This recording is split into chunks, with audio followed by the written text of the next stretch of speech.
कैलाश मेघवाल के बाद किसका नंबर? देवी सिंह भाटी, सूर्यकांता व्यास की बारी। भाटी और सूर्यकांता व्यास की गहलोत से मुलाकात, लगेगा बीजेपी को बड़ा चुनावी झटका।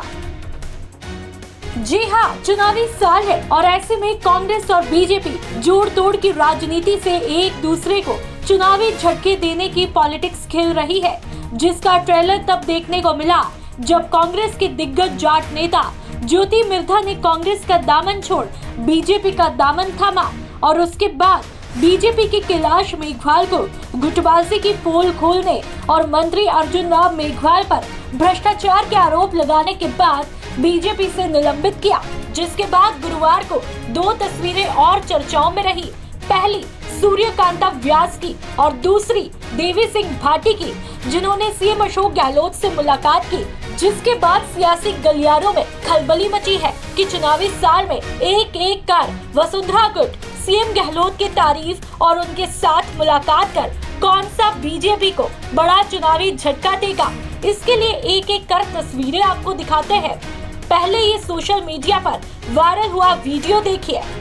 अशोक जी गहलोत बहुत बड़ा पुष्कर और मत है, एडो कॉप दियो है कि आज तक कोई भी नहीं करियो, या तो महाराजा राजा महाराजा करियो या अशोक जी करियो है। इतो पैसो 4 करोड़ 75 लाख रुपया अगर इन वास्ते सैंक्शन किया है। ये है बीजेपी की सूर्यकांता व्यास, विधायक बीजेपी से है और तारीफों के पुल गहलोत जी के, और कहती है कि सीएम अशोक गहलोत जी ने राजा महाराजा जैसा काम किया है।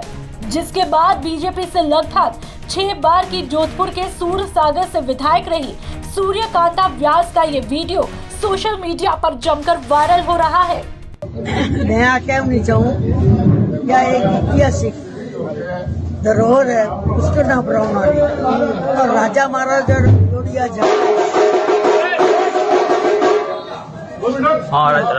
राजा उन्हें राजस्थान का मुख्यमंत्री, लोकप्रिय मुख्यमंत्री अशोक जी गहलोत बहुत बड़ा पुष्कर और मत है, एडो कॉप दियो है कि आज तक कोई भी नहीं करियो, या तो महाराजा राजा महाराजा करियो या अशोक जी करियो है। इतो पैसो 4 करोड़ 75 लाख रुपया अगर इन वास्ते सैंक्शन किया है। अब मूर्ति बहुत एक ऐतिहासिक और इन मूर्ति ने देखने वास्ते हर टूरिस्ट आवतो और मैं ना कह तो बहुत जगह छोटी हम कैसे खड़े हुए। तो आज वो दिन आयो, आज वो सपनों साकार करियो है अशोक जी गहलोत। मैं बहुत बहुत आभार व्यक्त करूँ। आप प्रभाती हो जी, मैं इन वास्ते बहुत आभार व्यक्त करूँ।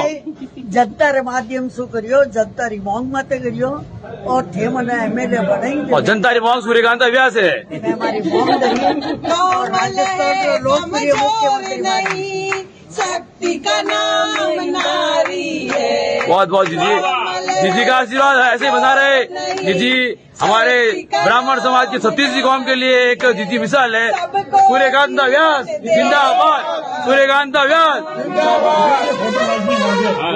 तो आपने सुना, सूर्यकांता व्यास ने अशोक गहलोत की तारीफ करते हुए कहा कि उन्होंने राजा महाराजा जैसा काम किया।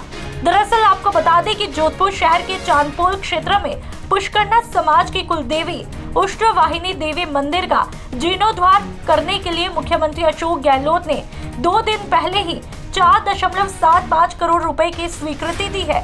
आपको ये भी बता दें कि पिछले महीने ही सूरसागर से बीजेपी विधायक सूर्यकांता व्यास ने सीएम अशोक गहलोत से जयपुर में उनके निवास में मुलाकात की थी और उनकी कुशलक्षेम पूछी थी। जिसके बाद सीएम अशोक गहलोत की तारीफ करना, इन सब तस्वीरों के बाद ये कयास लग रहे हैं कि क्या कैलाश मेघवाल के बाद अब सूर्यकांता व्यास का भी नंबर लगेगा, क्योंकि जानकारी के मुताबिक बीजेपी के संगठन के महामंत्री चंद्रशेखर ने विधायक सूर्यकांता व्यास को सख्त लहजे में हिदायत दी है कि चुनावी साल में इस तरह की बयानबाजी से पार्टी को नुकसान हो सकता है। तो वहीं दूसरी चौंकाने वाली तस्वीरें ये भी देखने को मिली जब वसुंधरा समर्थक वरिष्ठ नेता देवी सिंह भाटी की सीएम अशोक गहलोत से मुलाकात होती है। मुलाकात का एजेंडा क्या कुछ रहा, इस पर कोई खुलासा नहीं हो पाया। हालांकि बीकानेर की गलियों समेत तब तक यह खबर लगभग पूरे प्रदेश में फैल चुकी थी कि देवी सिंह भाटी मुख्यमंत्री से मिल रहे हैं। ऐसे न जाए एक भ्रष्ट आदमी कानून मंत्री रहे, ये मुझे अच्छा नहीं लगा, इसलिए मैंने सब उनके खिलाफ ये मैटर इकट्ठा किया। लेकिन अब इतने गंभीर आरोप के बाद अब पार्टी ने आपको निष्कासित कर दिया, अब क्या करेंगे आप? अब जो कार्रवाई हो सकती है मैं अपने लेवल पे जहाँ भी जो भी स्थिति आएगी मैं कार्रवाई करूंगा। वसुंधरा राजे जी की अनदेखी हो रही है। हाँ हो रही है ना, कैसे? कथा तो कहा उसको पूछ रहे, अब उसको पूछ रहे जरा चुनाव आ गए तब। 4 साल तक वो जिस तरह से उसकी अपमान किया, और वो तो मुझे नहीं मालूम कि महिला है इसलिए बर्दाश्त कर रही है। अगर जिस तरह का अपमान बर्दाश्त किया, थोड़ा सा भी सम्मान होता तो उसको उसी समय त्यागपत्र देना चाहिए था। पिछले कई दिनों से भाजपा में वरिष्ठ नेताओं समेत कुछ नए चेहरों के शामिल होने की चर्चा थी। मिर्धा परिवार की ज्योति मिर्धा समेत कई अन्य नेताओं के बीजेपी में शामिल होने के बाद देवी सिंह भाटी को लेकर भी चर्चा चल रही थी। जानकारी के मुताबिक इसी बीच देवी सिंह भाटी ने गुरुवार रात मुख्यमंत्री गहलोत से मुख्यमंत्री निवास पर मुलाकात की। सीएमआर में रात को अचानक मुलाकात ने बीकानेर समेत प्रदेश के राजनीतिक हलके में खलबली मचाई। विधायक कैलाश मेघवाल के अर्जुन राम मेघवाल पर हमलावर होने के बाद अब देवी सिंह भाटी की मुख्यमंत्री गहलोत से मुलाकात के कई मायने निकाले जाने लगे हैं, जिसके बाद सियासी गलियारों में सवाल गूंज रहे हैं कि क्या अब कैलाश मेघवाल के बाद देवी सिंह भाटी और सूर्यकांता व्यास को लेकर भी चुनावी साल में कोई चौंकाने वाली बीजेपी के लिए बड़ी खबर होगी। ब्यूरो रिपोर्ट, राजस्थान तक।